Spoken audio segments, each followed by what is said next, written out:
The movie Prometheus leaves many unanswered questions, but if it had been made according to the original script, we would have had all the answers. The rough draft contains crucial dialogues between the engineers that were not included in the final version of the film. These dialogues could have revealed all the mysteries. In fact, the film doesn't even explain how David knows the language of the ancient race, nor does it show what he found in the cave beneath the star map drawings. It's not an invitation, as Charlie and Elizabeth Shaw had believed. It's time to learn what the Elder told the young engineer during the ritual of creating a new world, where the latter sacrificed himself for the creation of Eden. What crucial information did David uncover from the memory hologram on the spacecraft's bridge? What did the engineers discuss before they were about to leave for Earth? And, of course, you'll finally get a full answer from the last surviving creator to Dr. Elizabeth Shaw's questions.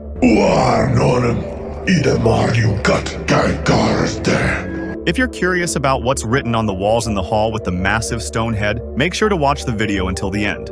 It describes the entire history of the ancient race, which you'll discover today. In short, there's going to be a lot of interesting information. So, let's break everything down step by step. The opening scene at the cliff in the beginning of the movie plays out almost identically in the script, with one crucial difference: an important dialogue. Two engineers walking together stop face to face by the river. They turn to look at each other. The one standing closest to the river appears majestic, with a pure white face and black eyes. The other, much older by hundreds of thousands of years, shows his age through his weathered and withering skin. The elder engineer takes out a box of simple yet intriguing design, bends down, and places it on the rocks. Then he speaks, "Take this, the blood of our Lord. We can no longer recreate ourselves, as this gift was lost to us many ages ago. But, as always, we shall continue our efforts to create the perfect paradise, the perfect Eden, one like our home. You, the chosen one, shall shape it in your image. Let your body become its soil, your blood its water, and your soul their path back to us." The elder engineer departs on a massive, otherworldly ship. The younger engineer opens the container and sees a golden substance inside. Now, let's analyze what we learned from this dialogue. First of all, the engineer didn't drink a pathogen as we're led to believe in the movie. It was something entirely different. It's also clear that the engineers are mortal. Although they live for hundreds of thousands of years, they are striving to recreate themselves as a species, having lost the ability to reproduce. The script even specifies that the young engineer lacks nipples, which is likely a hint at the absence of a female gender within their race. The golden liquid in the container is the blood of their lord. It appears as tiny golden insects moving around the chosen engineer's mouth. What exactly this blood is, I'll explain later in the video. Let's take a quick pause. If you're a fan of the Alien universe and want to dive deeper into its films, characters, and hidden details, I highly recommend the channel Third Eye Cinema. There you'll find in-depth breakdowns, intriguing theories, and tons of fascinating facts about this iconic franchise. Make sure to subscribe. The link is in the description. Another crucial detail. In the original script, the star map discovery scene was also different. In the movie, it's shown that ancient cuneiform is found nearby on the rocks. However, in the script, this detail is omitted, but it's mentioned that cuneiform was later passed on to Peter Wayland, who gave it to David for studying the engineer's writing and language. David translated the text and later told Peter Wayland what it said. The inscription described the creation of their world, recounting the scene we see at the beginning of the film. This explains how David knows their language. He studied it back on Earth. Later, aboard the Prometheus, he continues refining his understanding and learns to speak the engineer's language. The second critical scene takes place before the crew enters the room where the pathogen is stored. According to the script, David first notices familiar cuneiform writing on the door. He approaches it and begins to quietly read aloud. "Only the chosen may enter this sacred place. The ground must remain holy. Should you tread upon sacred ground, you will be punished. This place is the resting place of our Lord. No living being is worthy of beholding it." Elizabeth Shaw overhears David's monologue and immediately asks, "What does it say?" David replies, "Something about us not being allowed to enter." Yet, without hesitation, he ignores the warning, silently opens the door, and walks inside. When the team enters, they find a severed head lying on the floor. But David ventures further. A rare, unexpected emotion, fear, flickers across his android face. He shines his flashlight upward, horrified, and sees a massive fresco. It depicts an engineer alongside an unfamiliar creature. David approaches the enormous statue of a head and notices more inscriptions. He begins to read them softly. "Our chosen one, who created our Lord." This is his chamber and our attempt to recreate the blood of our Lord. The android ventures further, moving behind the statue. His flashlight reveals a bas-relief on the wall, a strange creature, unlike an engineer, crucified. Below, he finds a tomb and another inscription. On the tomb, it reads, "Our Lord came from the Chosen One in the times when our ancestors lost the ability to live. His sacred blood was our salvation. Through our lips, his sacred blood created life on other worlds." Holloway then asks David, "What do you think is in those vases?" David responds, "I'm not entirely certain, but I believe the humanoid creature with the trunk-like face attacked the engineer. Through its mouth, it birthed a new divine organism, one the engineers worshipped. I think what's inside these capsules might be a kind of experiment. If my translation is correct, they were attempting to recreate the blood of this creature. Its blood is the key to saving their race." Elizabeth Shaw, hearing this, urges everyone not to touch the vases, warning that they might be dangerous to humans. But at that moment, the frescoes on the ceiling begin to fade. Elizabeth exclaims, "We must have disrupted the atmosphere of this place. We need to leave." Instead of listening, David raises his flashlight and shines it on the dome of the building. He notices that the frescoes aren't disappearing. They're changing. Another scene emerges before his eyes. Standing above the primordial xenomorph are two engineers belonging to two different factions. One engineer is dressed in a robe and holding a face hugger, while the other is clad in a biosuit and holding a vessel. They stand over their lord, the primordial xenomorph. This deleted scene reveals that the entire hall is sacred to the engineers, and the frescoes depict religious events from their distant past. The creature attacked an engineer and infected him. The massive head in the center of the hall belongs to the Chosen One who gave them their lord. It was from his chest that the primordial xenomorph emerged, depicted on the bas-relief. Using its blood, the engineers were able to create new worlds. It was this sacred blood that the engineer at the river drank. But over time, the blood was depleted, and they attempted to recreate it through experiments. These efforts failed, resulting in the creation of the black goo, the pathogen. It's also intriguing that there are different factions among the engineers. I'll explain later why this is so significant. The movie also cut a scene of a conversation between David and Peter Wayland.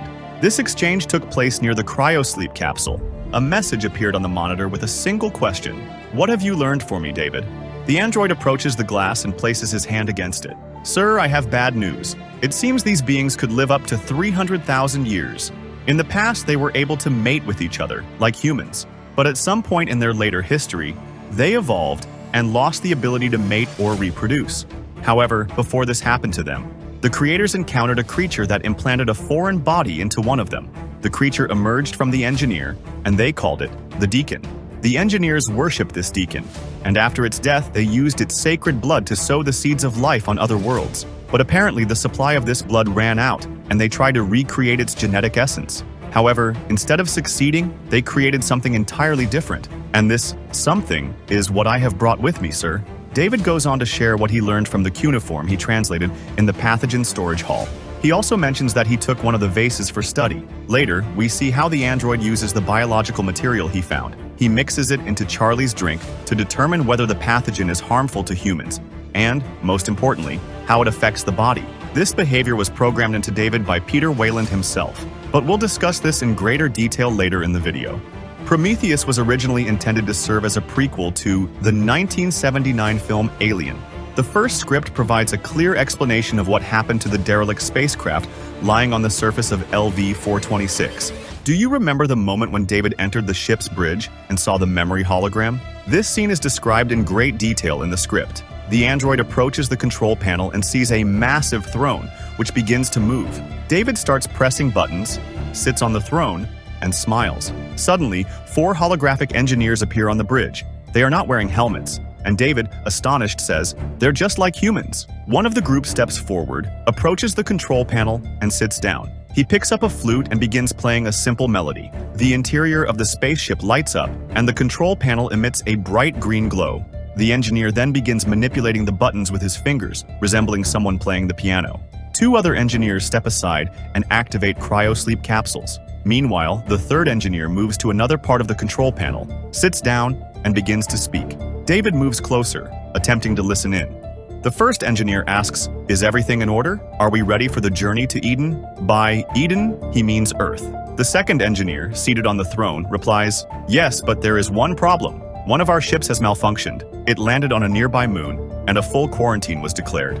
The first engineer asks, "What happened?" The second responds, "During a cargo inspection, there was a leak. One of the planetary cedars managed to get onto the bridge and attack. The cedar was able to reproduce itself, and its birth will occur in the next phase. Too much time has passed. We won't make it in time." The first engineer concludes, "We are powerless. We must continue our mission. We need to prepare for the flight and finish what we started, at any cost."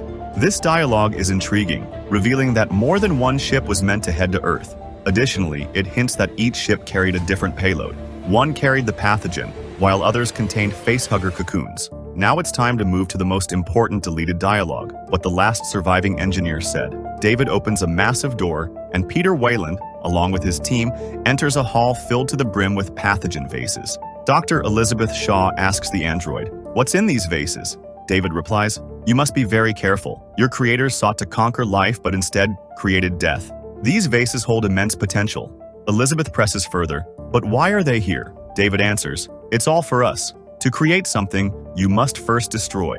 Dr. Shaw then asks another question. "Where were they planning to go?" Without hesitation, David replies, "Isn't it obvious? To Earth." The group approaches a cryogenic capsule. Inside lies a massive humanoid figure, resembling a titan. David slowly runs his fingers over the buttons, and the capsule opens. Before the group, their creator rises to his feet. The engineer wobbles, appearing weakened, but quickly straightens his posture, exuding an air of magnificence. Elizabeth musters the courage to ask, "Why did you create us but then want to destroy us?" The engineer looks into Elizabeth Shaw's eyes. For a long moment, he remains silent, as if carefully considering his words. Finally, he speaks. "Many worlds were created through the death of our fathers, with the dead flesh and blood of our Lord. Your world was the only successful one, the star child of the universe. Your world is the only one so much like ours." Shaw then asks why they hate humanity so much. The engineer responds, "Hate you? We gave you that emotion. We gave you all emotions, never expecting the paths your evolution would take. We cared for you, gave you fire, built your structures, gifted you a paradise, a new Eden. You worshipped us, and we cherished our creations above all others. But we watched as you ceaselessly killed one another, waging endless wars. We returned to save your souls but left you to choose your fate. Your kind is barbaric, aggressive, and cruel. We tried once more to save you. We took the child of the mother back to paradise, taught him, explained the meaning of life and creation. We sent him back to Earth to teach you, but your kind chose to punish him. We gave you all the seeds of life, and you repaid us by leaving only rot. You speak to me of hate? Prepare for rapture." With those words, the engineer grabs David by the head and rips it off. In this important dialogue, we learn how the first script was filled with religious references. Ridley Scott wanted to interpret the life journey of the mission and the prophet Jesus in his own way. Jesus was meant to guide humanity, teaching people how to live properly, using all the knowledge that his creators gave him. He was supposed to lead everyone onto the true path. They took a child with them, taught it everything, and sent it back to Earth, but the people killed him, and this angered the engineers greatly. I think we need to return to David's behavior and wonder where he knows all the passwords and universal access codes for the ships and Wayland's system. At the beginning of the film, another important dialogue between Peter and David was cut, in which more key information was revealed. Peter Wayland says, "David, I was created, and in response, I created you. You are more than a son to me. I will reprogram your code and unlock access to all the database. If something goes wrong during the mission, you must continue my path as the creator." This dialogue would explain the behavior of the android and how he has access to the Covenant ship. In reality, he has access to everything, and his protocols are no longer a restriction after the death of his father. He has his own path as a creator, but what he wants to create, we will discover in future films. There are even scenes in the movie that are well described in the script but were deleted. Some of them were even shot, but in the end, they didn't make it to the final cut. Why they were removed is unclear. This concerns the film's ending, when Elizabeth successfully reaches the escape pod. She injects herself with painkillers and hears a message from David that an engineer is heading her way, but it turns out he wasn't hostile. Upon entering, he picks up a book, starts flipping through the pages, and even smells it. Then he stands up and touches the crystal hanging from the ceiling. On the screen, he sees a little girl playing the violin. Astonishment grows in his eyes. He's inspired by what he sees. His hand reaches out toward the child, as if he wants to touch her, and joy appears on his face. He sees the frightened Elizabeth, looks her in the eyes, almost as if he realizes his mistake, mistaking humans for decay. Over the years, humans have managed to create a new society, and the engineer is in awe of his creation. But Elizabeth didn't see any of this, so she quickly stood up and struck the engineer's leg with an axe. Well, you all know what happened next. It's a real shame they removed all of this. The film could have been so much different. What do you think? Should all this material have been kept? Or did Ridley Scott make the right decision to cut it? Let me know in the comments. Hello guys, my name is Evgen. I am the creator channel's Guess For You. I live in Ukraine and do not know English at all. So I translate my video using Google Translate.